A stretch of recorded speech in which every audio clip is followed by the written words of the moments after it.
I think if there's anything that I've learned over the last 2 years is if I hire not just project managers, but subs within our core values, the rest is a lot easier. When I just look at your resume or I just look at your accolades and I don't look at like, do you really fit this vision that we have?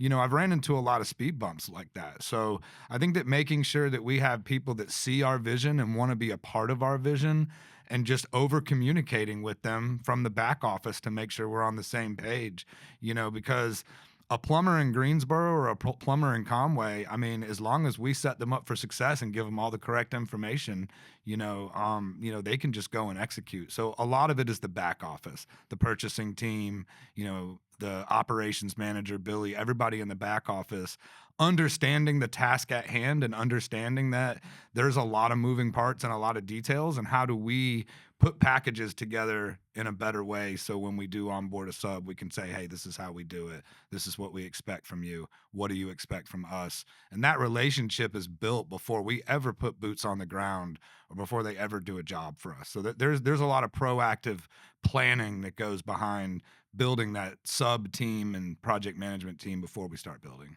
What's really cool from my perspective, and I think a lot of people would appreciate this, is we've 6x'd in size and reach and build area and offices and all this stuff in the last 2 years.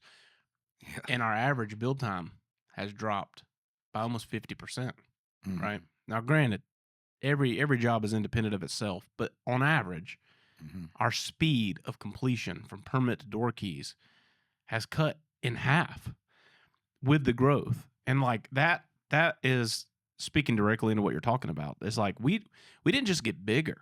We've spent our time getting better.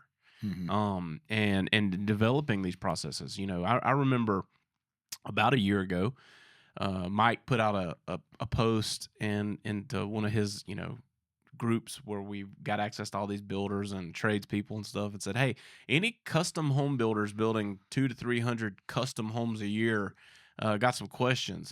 And it was like 200 people commenting, and they're like, that doesn't exist, And so like, I think that's the other side of it is like, there's not a playbook that we're looking at to build custom. Every build that we touch is custom. I mean, it is customized, at the very least, semi-custom, but it's still custom. There's nothing cookie cutter. There's nothing pre-selected. There's nothing that we're just stamping out the same thing over and over and over again. We don't do that. Like, I think that's kind of our biggest magnet to people is, are there other people that build? Sure. Are there other people that build, pretty good volume of homes? Sure. But are there people that will really cater to build customs to where almost every time we put a picture up, it's just like this complete one-off build?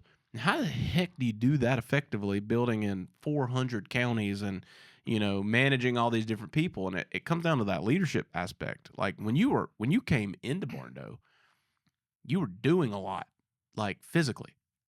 Now you lead a massive team, and your leadership has been insane to experience. And I love showcasing this stuff. Like when I get to bring you guys in, because people just don't understand some of the dynamic of the company, but we have incredible leaders, like someone that's leading construction of 300 homes a year. That's a lot. And it's not like we're building 300 homes in a subdivision. We're building 300 homes stretched across 3 states and every rural remote access point in America, like, and they're all different. And you're doing it with a team of project managers. Some of them been with us for 3+ years. Some of them been with us for 6-7 months. And your ability to create a system that we could scale, right? Because my biggest driver was, I want to help more people. I want to help more people at all costs. I want to go. Like there's no denying that. Like I'm always full throttle wanting to expand. But to do it and do it effectively, it took getting good leaders in place and getting you guys to become leaders in charge and running your department, and you've done that.